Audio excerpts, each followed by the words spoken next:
Morning, ladies. What's the matter? You camera shy? There you are.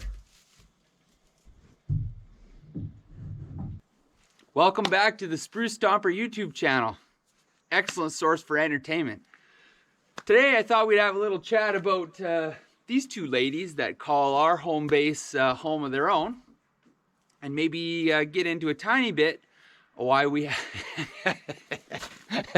I gotta spin you around real quick. Can you, I don't know if you can see that? That poodle up there? That poodle has got to have a crap on top of a snowbank. The tallest snowbank around, when the mood strikes, she'll be pacing around. Oh my God, and she's gotta have a crap. And she will beeline to the top of a snowbank, up, and have a shit on top. What a bizarre animal. Anyways, back to these animals here.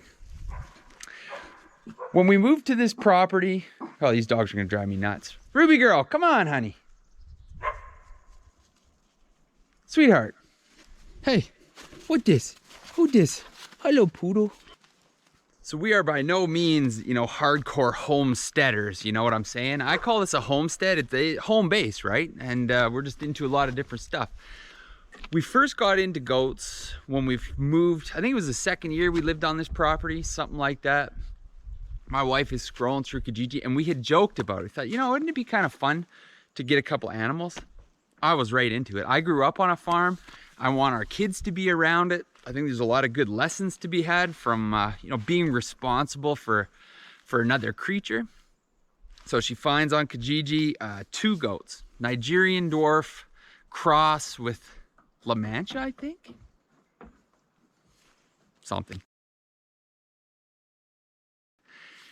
They were a 5-hour drive away from where we live, and she brought it up, I think, in a jesting manner. Wouldn't it be funny if we just went and got these goats, eh? And I said, yeah, okay, let's do it. Let's make a date of it. So we hopped in the truck. We went ripping down, made the trip. Get these goats. Now, they're little. Like the 2 goats, they were about the size of these ladies here. And we show up, and there's a girl in the parking lot that we're supposed to meet to pick up these 2 goats, and she's driving like a Toyota Camry. And I thought, what the heck, where are these goats? She opens up the back door. There's 2 goats in the back seat of this car. Go try it. They went to and I'm not talking, they were in the back seat. There's no blanket, there's no nothing. There's goat shit all over the place, man. Oh my God, he shit everywhere. And this gal was a free spirit. So we get there, and I had brought my truck. We have a giant dog kennel. This was my plan, right? This is how we're picking these animals up. Well, just as we start to load and do the exchange, chatting and whatever, these thunderhead start rolling in. I mean, it starts to rain. Well, these 2 ladies are looking at me, and there was no question what was about to happen. There was no way that these goats were not going to ride inside our vehicle. So, way we went, I laughed at her for having them in the backseat of her car. So now they're in the backseat of my truck. Mind you, we laid a tarp out. And I'll tell you, I don't know if you're familiar with goats, but goats have crap like rabbits, basically. Hard pellets. And it's dry when it comes out. So, it's like you gotta be crazy worried. Oi, you, dogs, I'm trying to do something here. And they're much like a dog. A dog will, it'll kind of hold its pee, they're a good animal. Anyways, goats in, long story short, make the trip all the way back, problem free. We even took the goats through the McDonald's drive-thru on the way back. Drink and they had fruit to eat. Now goat thinks he's as strong as an ox. If only we could get him to stop eating the box. Now these are, like I was saying, all the goats we've ever had were rescues. And just purely for fun. And really, the main point of it is if you have young children, or you yourself as an adult, you didn't get a chance to grow up around farm animals or on a farm, there's a lot of good lessons in it for kids. A good teaching tool. They do require care, right? So the barn needs to be cleaned out. And don't judge. The pen's in disarray. Usually we have this set up in a great big open area and whatnot. The tarp isn't a fixture. It got frozen in the ice. I couldn't get it out. So, you know, we're waiting on a little sunshine here. But typically, when we're not in thaw mode, we have all this space here opened up. And oftentimes we just let these ladies out. I mean, they just forage around on their own in the summertime. They stick close to the house. They'd come in the house if you let the door open. You know, they need their feet trimmed. You know, their health needs to be kept track of. Food, water. So it's a good opportunity to teach responsibilities, that sort of thing. Life and death, unfortunately. The first 2 goats that we ever had, Jack and Carl, Jack got stricken with some sort of disease. And where we sway off track is, you know, like where I grew up on a farm, they were strictly farm animals. It was a cattle farm, you know, so, you know, if one of those animals got sick, everything was done that could be done to help it to an extent, because it was a business. There's a value on this animal and it could be eaten. Well, these are more like a cat or something that lives in the house, so that's not the case. So we took it to the vet. That's what I'm getting at. I don't have a lot of experience with veterinarians, but we took the goat to the vet. And she said, you know, we're real sorry and we're not too sure what can be done. And we did remedy it the best that we could. But you draw the line somewhere. The suffering gets to the point where we put Jack down. And on we went. So a little life and death, you know, there's experiences in there for the family. Oh, you're pretty lovey today. She's kind of a bitch. Huh? So we moved on. We had then we had Carl. We're stuck with this. He was a male goat. And we had Carl when we got these 2 girls. Miss Matilda here, you'll see she's her ears are a little gnarled up. She was attacked at the farm that she lived at. She was a breeding goat. They actually bred her quite a few times, right? You were a work animal. It was a real farm. But she, unfortunately, got attacked by a pack of neighborhood dogs.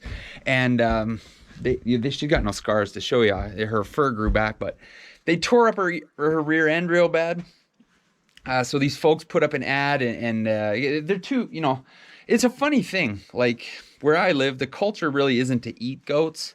So on a goat farm where this one came from, when, you know, like if it was a cattle farm and you have an animal that's a non-producer anymore, you either get sent to auction or, you know, you get sold, or maybe the people that own it, maybe they eat it. Well, I mean, what are you going to get? What the heck would we get out of you? A couple hot dogs? You're all bone. See this big gut? It's just full of guts. That's all that's in there. Not a lot of meat on you.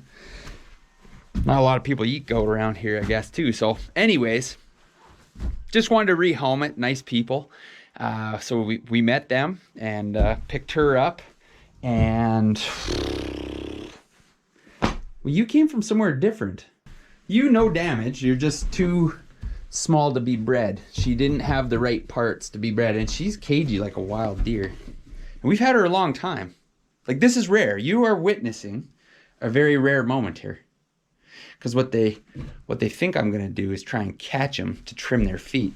The first thing we want to do when we're trimming a goat's foot. Another part of what people misjudge. They get goats.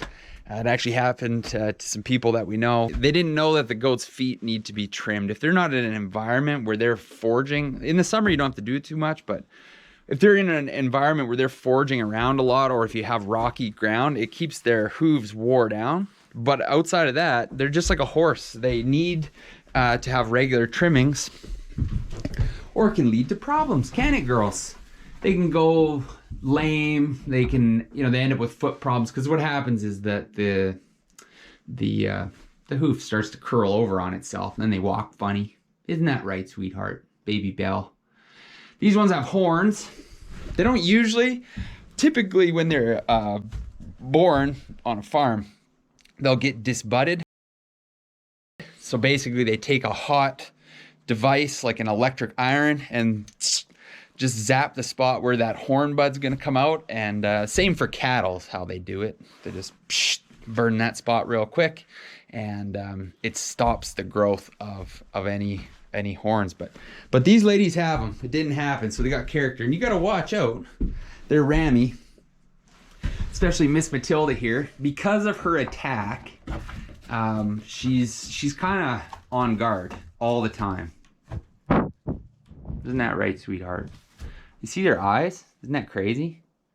Look at that, your rectangle pupils. Yeah, all goats look like that. Well, I don't know about all goats. Maybe some breeds are different, but any ones I've ever seen. Huh? You're like the bearded lady. Look at your beard. Look at your pretty beard. Oh, does that feel good? So, if you're into it, I mean, for us, the only other animal we'd add here is chickens. That's in the cards. But goats are a great place to start. They're easy to care for. I mean, I have a giant round bale just because I have access to it at a farm and I got a tractor to move it around. But you can just buy square bales. They don't eat a lot in the summer. You can feed them, they'll forage from the property, and you supplement their diet with some minerals and maybe some hay if you don't have a lot of foraging opportunities for them. But they're relatively easy. Never cheap, right? It's not free to have you. You know, just like everything, you got to buy a bit of feed, and no, we're off it now. Huh? The barn doesn't have to be elaborate. Well, here, let's just backtrack. See, this isn't done. Just like everything, eh? Like we're doing the shop revival series. If you're watching, and we really calling it a series because I've only got one video out. There is another one on the way, or maybe it's already out, depending on what order I do this. But this is not done either. Actually, geez, this looks like the trailer park of sheds right now. Missing a piece of ridge cap. I have it down in the shop. It needs to be put up. The gable flashings I have.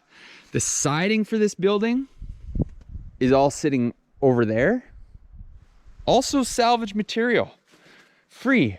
Every piece of material that is in this whole barn, except for the roof sheeting was bought brand new, was salvaged. See these? It says right on them, Cascadia Metals. These are all this lumber, pallet lumber. So you don't have to get crazy. We got a few fence panels. We have all the posts this summer to put in a proper fence for them. We didn't because over the years you'll find when you're building up a home base is you got a ton of priorities. You can't get to them all. And then you're really not sure what the layout of your yard's going to be like. So up until last year, we had no grass at all around the house. We didn't know how the structure of our property was really going to be finalized. And now that we know that, this summer we can move forward with putting in some more permanent fixtures like fences and stuff like that. You don't want to do things twice. Should we get you some fresh water? Oh, that's the other thing. The only time it's a little bit more work is winter time. So this, because it wasn't plugged in, it's not frozen, see? But it was a little bit cold last night. But this actually plugs in, and it does an excellent job. And then I just, I got an extension cord here, run from the house because there's no power out here. But you got to keep the water fresh and clean and not frozen. So there's a little bit of work involved in that. But again, if my kids were bigger, they could do that. There'd be a good life lesson in that too. So it's a good thing I enjoy it. Anything you guys want to say?